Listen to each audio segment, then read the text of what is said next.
আসসালামু আলাইকুম সুপ্রিয় শিক্ষার্থীবৃন্দ। নতুন একটি ভিডিও নিয়ে তোমাদের সামনে উপস্থিত হয়েছি। আমি মোহাম্মদ ওয়াকিল আহমেদ শুভ, পড়াশোনা করছি রাজশাহী প্রকৌশল ও প্রযুক্তি বিশ্ববিদ্যালয় অর্থাৎ রুয়েটে। ভাইয়া, আজকের ভিডিওর কনসেপ্টটা হচ্ছে গুচ্ছ ফার্স্ট মেরিট লিস্টে কতদূর পর্যন্ত সাবজেক্ট যেতে পারে সেটা। তো গুচ্ছ ভর্তি পরীক্ষা দেওয়ার পরে অনেকে আমাকে যে প্রশ্নটা করছিল তোমরা বারবার, যে ভাইয়া গুচ্ছে আমার মেরিট এত, আমার কি ফার্স্ট মেরিটে পজিশন আসতে পারে কিনা।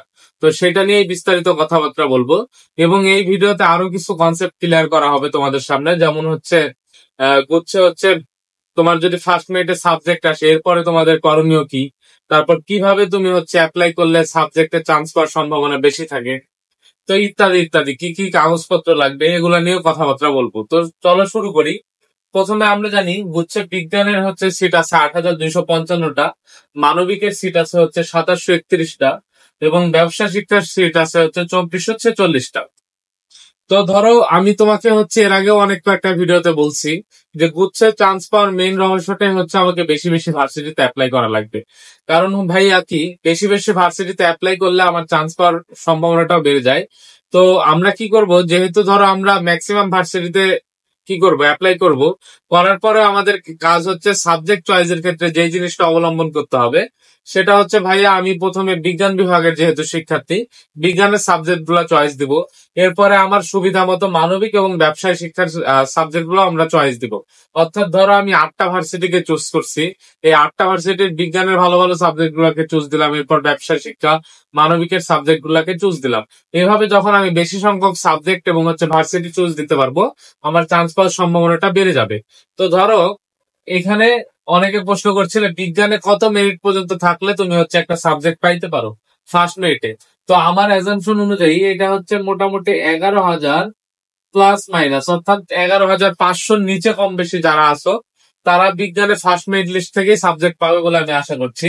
মানবিকের এটা মোটামুটি, যেহেতু মানবিকের সিট সংখ্যাও কম এবং হচ্ছে শিক্ষার্থীরা হচ্ছে অন্যদিকে যাওয়ার টেন্ডেন্সি বা হচ্ছে ডাইভার্সিটি খুব কম সংখ্যক আছে এখানে, তো এখানে মোটামুটি আমি ধরতেছি 3300 প্লাস মাইনাস, অর্থাৎ যাদের পজিশন 3300 কম বেশি আছে তারা ফার্স্ট মেরিটেই সাবজেক্ট পাবে। তো কমার্সের এটা মোটামুটি হচ্ছে ধরো যাদের হচ্ছে 3,000 প্লাস মাইনাস আর কি, 3,000-এর কিছু কম বেশি আছে তারা ফার্স্ট মেরিটে সাবজেক্ট পাবে বলে আমি অ্যাজাম্পশন করতেছি আর কি।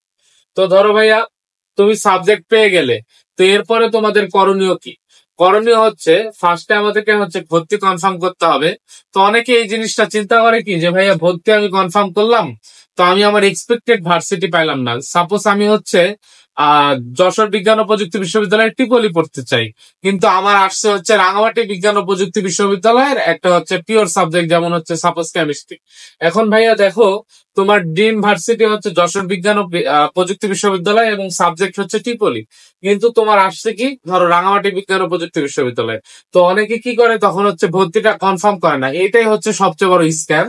তোমার ক্ষেত্রে যে জিনিসটা করণীয় সেটা হচ্ছে তুমি অবশ্যই অবশ্যই মাস্ট বি ভর্তি কনফার্ম করবে, এরপর মাইগ্রেশন অন রাখবে। অবশ্যই যদি তোমার পজিশন অনুযায়ী তোমার দিকে উপরে ওঠা সম্ভব হয়, তুমি অবশ্যই উপরের দিকে সাবজেক্ট গুলা পাবা। তো আমার প্রথম সাজেশন থাকবে তোমরা হচ্ছে বেশি বেশি ভার্সিটি অ্যাপ্লাই করবা। 2 নম্বর সাজেশন থাকবে অবশ্যই অবশ্যই তোমরা হচ্ছে মাইগ্রেশন অন রাখবা। তো দেখো ভাই, এখানে কাগজপত্র কি কি লাগে। কাগজপত্র লাগে, তোমার পেমেন্ট স্লিপটা দিতে হবে, তারপর তোমার হচ্ছে মার্কশিট অথবা সার্টিফিকেট দিতে হবে, তোমার ছবি নিয়ে যেতে হবে এবং হচ্ছে জিএসটির যে অ্যাডমিট কার্ড আছে সেটা সঙ্গে নিয়ে তোমাদেরকে যেতে হবে। এখন ভাইয়া, টাকা আবেদনের ব্যাপারটা কি? তুমি যে ভর্তি কনফার্ম করবা, এই ক্ষেত্রে তোমাকে যে জিনিসটা করতে হবে সেটা হচ্ছে 5,000 টাকা দিয়ে ফার্স্টে ভর্তি কনফার্ম করতে হবে। তো 5,000 টাকা দিয়ে ভর্তি কনফার্ম করার পরে সাপোজ হচ্ছে তোমার সাবজেক্ট আসছে লাস্টে, একদম মাইগ্রেশন শেষ হয়ে জাস্টে, এবং তুমি জাস্টে ভর্তি হইতে চাও। তো জাস্টের ধরো হচ্ছে ভর্তি ফি হচ্ছে সাপোজ 19,000 টাকা। তো এইখানে তুমি অলরেডি কি করছো ভাইয়া, 5,000 টাকা দিয়ে দিছো, কারণ 5,000 টাকা গুচ্ছ আগেই নিয়ে নিছে। এখন জাস্টের ভর্তি ফি কত, 19,000 টাকা।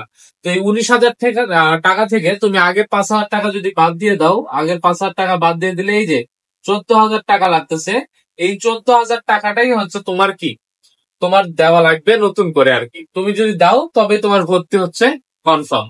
এই হচ্ছে মোটামুটি কিছু রাফ বিষয় তোমাদেরকে বোঝালাম।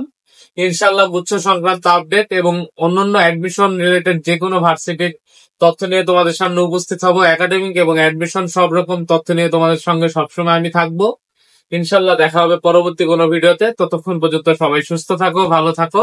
আর আমার ভিডিওগুলো যদি ভালো লেগে থাকে তবে অবশ্যই আমার চ্যানেলটাকে সাবস্ক্রাইব করবা। আসসালামু আলাইকুম ওয়া রাহমাতুল্লাহি ওয়া বারাকাতুহু।